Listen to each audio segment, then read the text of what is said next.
Zerodha, Upstox, angel one, grow जैसी website पे जाके जब हम एग्जाम्पल के साथ उनके चार्जेस को कैलकुलेट करेंगे तब हमें पता चलेगा कि कौन सा ब्रोकर सबसे बेस्ट है।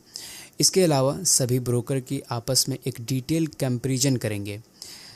बेसिकली स्टॉक मार्केट में इन्वेस्ट करने के लिए जो लोग आते हैं वो 3 तरह के लोग होते हैं। पहला एक स्टूडेंट होता है जो कि जिनके पास बहुत कम पैसा होता है, बेसिकली उनके पास 1000, 2000 या 5000 इतने ही अमाउंट रहते हैं और वो स्टॉक मार्केट में एक्सपीरियंस लेने के लिए आते हैं, स्टॉक मार्केट को सीखने का प्रयास करते हैं उन पैसों से। दूसरे लोग होते हैं जिनके पास जो कि जॉब होल्डर्स होते हैं, जिनके पास थोड़े पैसे रहते हैं, 50,000, 20,000, 30,000, वो प्रति महीना स्टॉक मार्केट में एक SIP की तरह कोई स्टॉक्स खरीद लिया या इक्विटी में इन्वेस्ट कर दिया या कोई म्यूचुअल फंड में इन्वेस्ट कर दिया, तो वो करते हैं। तो और तीसरे तरह का लोग होते हैं मार्केट में जो कि एक्टिवली पार्टिसिपेट करते हैं, उन्हें कहते हैं ट्रेडर्स। ये बहुत रिस्की होता है, इसलिए इस गेम को जो प्रोफेशनल्स होते हैं वही करते हैं। तो चलिए सबसे पहले हम सभी ब्रोकर्स को आपस में कंपेयर करते हैं, चाहे वो ज़ीरोधा हो, ग्रो हो और या एंजल वन या फिर अपस्टॉक। इन चारों को हम आपस में कंपेयर करेंगे, फिर देखते हैं कि हमारे लिए सबसे बेस्ट कौन सा ब्रोकर है। सबसे पहले हम इसका डाउनलोड्स देखेंगे। प्ले स्टोर पे इन सभी ब्रोकर्स का डाउनलोड अगर देखें तो ज़ीरोधा का 1 करोड़ प्लस मेंबर्स डाउनलोड है, ग्रो का 1 करोड़ प्लस डाउनलोड्स है, एंजल वन का भी 1 करोड़ प्लस डाउनलोड्स है और अपस्टॉक का 50 लाख प्लस डाउनलोड है। इसके बाद अगर हम एक्टिव यूजर्स देखें तो ज़ीरोधा का 63 लाख है, ग्रो का है 38.5 लाख, 37 लाख है एंजल वन का और आप अपस्टॉक का देख सकते हैं 52 लाख है। ठीक है, और इसके बाद होता है अकाउंट ओपनिंग चार्जेज। जब हम डीमैट अकाउंट खोलते हैं तभी एक ब्रोकर के द्वारा एक चार्ज लिया जाता है, फ़ी लिया जाता है, जिसे कहते हैं अकाउंट ओपनिंग चार्ज। ठीक है, तो ज़ीरोधा के द्वारा लिया जाता है 300 रुपये चार्ज। ग्रो फ्री में अपना अकाउंट खोल देता है, एंजल वन में भी फ्री में अकाउंट खुल जाता है और अप स्टॉक में कभी 250 रुपये लेता है और कभी फ्री में भी खोल देता है। ये जब ऑफ़र रहेगा तो फ्री में भी हो जाएगा, लेकिन जब ऑफ़र नहीं रहेगा तो 250 रुपये लगेगा। उसके बाद देख लेते हैं AMC। पहले AMC जान लेते हैं क्या होता है। AMC का फुल फॉर्म होता है अकाउंट मेंटेनेंस चार्ज, यानी कि ब्रोकर जो है आपका जो डीमैट अकाउंट है उसको मेंटेनेंस करने के लिए एक फ़ी लेता है। वो देख लेते हैं। ज़ीरोधा 1 साल में हर साल यानी कि 300 रुपये लेता है आपका अकाउंट को मेंटेन करने के लिए। ग्रो फ्री में मेंटेन करता है। एंजल वन भी 300 रुपये पर एनम लेता है और अगर अप स्टॉक का देखें तो 25 रुपये पर मंथ है, वो भी 300 पर एनम पड़ जाता है। लेकिन अगर कभी ऑफ़र रहा तो वो फ्री में भी मेंटेनेंस चार्ज हो जाता है। ठीक है, उसके बाद म्यूचुअल फ़ंड देखते हैं कि ये कहाँ पे इन्वेस्ट कराता है। ठीक है, म्यूचुअल फ़ंड ज़ीरोधा का अगर देखें तो यहाँ पे इनका एक पर्सनल ऐप है जिसका नाम है कॉइन ऐप। यहाँ पे आप म्यूचुअल फ़ंड इन्वेस्ट कर सकते हैं। ग्रो ऐप में ही आपको एक म्यूचुअल फ़ंड का सेक्शन दिख जाएगा, वहाँ पे आप डायरेक्ट म्यूचुअल फ़ंड में इन्वेस्ट कर सकते हैं। एंजल वन के पास म्यूचुअल फ़ंड नहीं है, वो दूसरे प्लेटफॉर्म पे इन्वेस्ट कराता है और अप स्टॉक के पास अपना म्यूचुअल फ़ंड है तो अपना म्यूचुअल फ़ंड प्लेटफॉर्म पे इन्वेस्ट वहाँ जाके कर सकते हैं। ठीक है, उसके बाद देख लेते हैं ब्रोकर्स एक्चुअली 2 टाइप के होते हैं। एक होते हैं फुल सर्विस ब्रोकर्स और एक होते हैं डिस्काउंट ब्रोकर्स। डिस्काउंट ब्रोकर मतलब वो सिर्फ आपको ट्रेडिंग का फैसिलिटी प्रोवाइड करता है, यानी कि आप वहाँ सिर्फ बाइंग और सेलिंग कर सकते हैं। और फुल सर्विस टाइप जो होते हैं वो क्या करते हैं कि वो आपको रिसर्च भी प्रोवाइड करते हैं कि कौन से स्टॉक्स ऊपर जाने वाला है, कौन से नीचे जाने वाला है। अब एंजल वन जो है एक फुल सर्विस टाइप ब्रोकर है, जहाँ पे आपको सारा चीज़ मिलेगा। वहाँ पे आपको प्रोफेशनल्स का एक वहाँ पे मिलेगा कि कौन सा स्टॉक अप जाने वाला है, कौन सा स्टॉक नीचे जाने वाला है। ठीक है, और सारे में डिस्काउंट है, यानी कि वो सिर्फ आपको फैसिलिटी प्रोवाइड करते हैं कि आप उसके ऐप से जाके सिर्फ ख़रीद बिक्री कर सकते हैं किसी भी शेयर का। अब हम प्रैक्टिकली सभी वेबसाइट पे जाकर सभी ब्रोकर्स का चार्जेज कैलकुलेट करेंगे। मैं सबसे पहले आ गया हूँ यहाँ पर ग्रो ऐप पर। ठीक है, ग्रो के वेबसाइट पे हैं अभी और हम कैलकुलेट करते हैं। सबसे पहले हम इंट्राडे में चार्जेस कैलकुलेट करते हैं।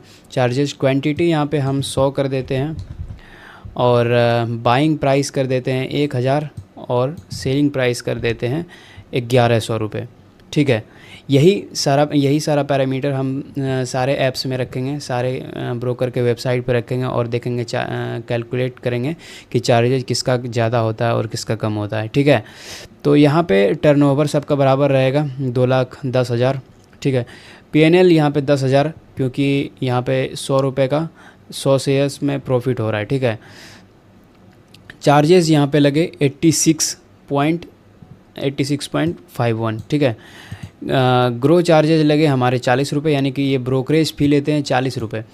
यहाँ पे आप एक चीज़ अगर नोटिस करेंगे तो सभी ऐप यहाँ पे लिखा हुआ है कि इक्विटी एंड ब्रोकरेज, यहाँ पे लिखा हुआ है कि 20 रुपये, लेकिन वहाँ पे अगर आप देखोगे तो यहाँ पे लिखा हुआ है 40 रुपये। वो इसीलिए है क्योंकि देखो ये एक लेता है ख़रीदने का, जब आप स्टॉक्स को ख़रीदते हैं तब आपको 20 रुपये लेता है। ठीक है, ब्रोकरेज, और जब फिर बेचते हैं तो आपको फिर से 20 रुपये लगता है, यानी कि दोनों मिला के आपको 40 रुपये ब्रोकरेज लग जाता है। ठीक है, अब नॉन ग्रो चार्जेस है लगभग 46 रुपये। इस नॉन ग्रो चार्जेस में आपको आ जाता है STT 28 रुपये यहाँ पे दिख रहा है। ठीक है, एक्सचेंज चार्जेस 6 रुपये 8 पैसे दिख रहे हैं। ठीक है, और सेबी टर्नओवर फ़ी 0.21, इसी तरह GST 8.43, स्टाम्प ड्यूटी 3 रुपये। तो हमारा नेट पीएनएल यानी कि आफ्टर टैक्स आ जाता है, टैक्स एंड चार्जेस आ जाता है 9,913 रुपये। ठीक है, और हमारा टोटल चार्जेस 86 रुपये यहाँ पे आ गया। वो ये क्या हुआ इंट्राडे में। ठीक है, अब चेक करते हैं कि डिलीवरी में क्या है। अब हम चेक कर लेते हैं कि इक्विटी डेरिवेटिव्स में चार्जेस क्या है। सारा पैरामीटर सेम रहेगा हमारा। ठीक है, नेट क्वांटिटी 1000 रुपये, एक नेट क्वांटिटी जो है 100 रुपये, 100 क्वांटिटी रखें। बाइंग प्राइस 1000 है, सेलिंग प्राइस है 1100 रुपये। टर्नओवर हमारा सेम रहेगा, पीएनएल भी 10,000 सेम ही है, ये बिफोर टैक्स है। लेकिन यहाँ पे चार्जेस में देख रहे हैं कि बहुत ज़्यादा बढ़ोतरी हो गया, और वह जब यहाँ पे 280 है, जब यहाँ पे इंट्राडे में देखेंगे 86। डिलीवरी में चार्ज इसलिए ज़्यादा लगता है क्योंकि इसका एक ज़्यादा STT बढ़ जाता है। ठीक है, STT यहाँ पे 210 रुपये लिया। अगर हम इंट्राडे में आपको दिखाएं चार्जेज STT कितना है तो वो 28 रुपये है। ठीक है, इसलिए डेरिवेटिव में STT बढ़ जाता है। और नेट पीएनएल अगर देखें तो हमारा 9,719 रुपये आया है। और इसी तरह हम ग्रो के बाद अगर हम जीरोधा में जाएं, जीरोधा में भी हम सेम रख रहे हैं, यहाँ पे भी 100 प्राइस 100 क्वांटिटी कर देते हैं। ठीक है, वो भी देख लेते हैं। जीरोधा में अगर देखें तो हमारा जो चार्जेस है ये इंट्राडे में अगर देखें तो हमारा टोटल चार्जेज आ जाता है 86.74, वो लगभग ग्रो जैसा ही है। और यहाँ पे सेबी में क्या कहते हैं, डिलीवरी इक्विटी में आ जाता है हमारा लगभग 250 रुपये। ठीक है, चार्जेस वो हम ये कह रहे थे कि DP चार्ज इसमें मेंशन नहीं है, लेकिन DP चार्ज सभी ब्रोकर लेता है। ये एक्चुअली चार्ज होता है जब हम शेयर्स को अपने डीमैट अकाउंट में रखते हैं तो वो उसका चार्ज होता है। ठीक है, तो ये हो गया। अब हम इसी तरह एंजल वन में चेक कर लेते हैं। एंजल वन में क्या है, जब हम 100 शेयर्स यहाँ पे इंट्राडे में पहले कर लेते हैं। ठीक है, बाइंग प्राइस हम 1000 कर लेते हैं और सेलिंग प्राइस कर लेते हैं 1100 रुपये, और क्वांटिटी यहाँ पे दे देंगे हम 100 क्वांटिटी। NSE यहाँ पे कैलकुलेट प्राइस करेंगे तो यहाँ पे देख सकते हैं कि ब्रोकरेज हमारा 40 रुपये लगा है और अदर चार्जेस लगभग 50 रुपये लगा है। ठीक है, और नेट पीएनएल हमारा है 9,910 रुपये। ठीक है, यहाँ पे ब्रोकरेज लगा है 40 रुपये। अगर यहाँ पे ब्रीफ में चार्जेज डिस्कशन करेंगे, DP चार्ज यहाँ पे 0 लगा है क्योंकि ये एक इंट्राडे है। इंट्राडे में जो शेयर्स होते हैं उसे रखने नहीं पड़ते हैं। ठीक है, और हमारा देख सकते हैं यहाँ पे अगर नेट पीएनएल हमारा 9,910, यानी कि टोटल हमारा जो चार्जेज है वो है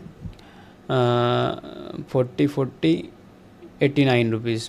ओके, अब हम इसी को अब इसमें देख लेते हैं अब स्टॉक में कितना है। कि क्वांटिटी मेरा है लगभग 100 और बाइंग प्राइस है 1000 और सेलिंग प्राइस है 1100। इंटर दबाए तो कुछ नहीं हो रहा है, यहाँ पे हो सकता है यहाँ पे कोई प्रॉब्लम हो, यह हमें समझ में नहीं आ रहा, पर यहाँ पे देख लेते हैं। देखो इसमें लिखा हुआ है कि zero brokerage on mutual fund and IPO, और zero brokerage equity intraday and 20 rupees लगेगा इक्विटी इंट्राडे, यानी कि इसमें भी वही कह रहे हैं कि ब्रोकरेज जो है 40 रुपये लगेगा जिस तरह पीछे लगा था। और इक्विटी डिलीवरी ये फ्री नहीं है, इसमें भी 40 रुपये लगेगा, 20 ख़रीदने में और 20 बेचने में। ठीक है, अब यहाँ पे हम मेंशन कर देते हैं एक बार ब्रोकरेज जीरोधा। देखो ब्रोकरेज इक्विटी और डिलीवरी चार्ज में अगर देखें तो जीरोधा में हमारा है फ्री डिलीवरी चार्जेस, और ग्रो में 0.05% या फिर 20 रुपये, जो भी मैक्सिमम होगा वो लेंगे, जो भी मिनिमम होगा वो लेंगे। ठीक है, एंजल वन में फ्री है और अप स्टॉक में लगभग 2.5% है, जो कि बहुत ज़्यादा होता है। और इसके बाद देख लेते हैं इंट्राडे चार्जेस किस में कम है या किस में ज़्यादा है। जीरोधा में है 0.03% या 20 रुपये, जो भी कम रहेगा वो, और ग्रो में भी 0.05% या 20 रुपये, जो भी कम रहेगा। उसी तरह एंजल वन में 0.25% और अप स्टॉक में 0.05%।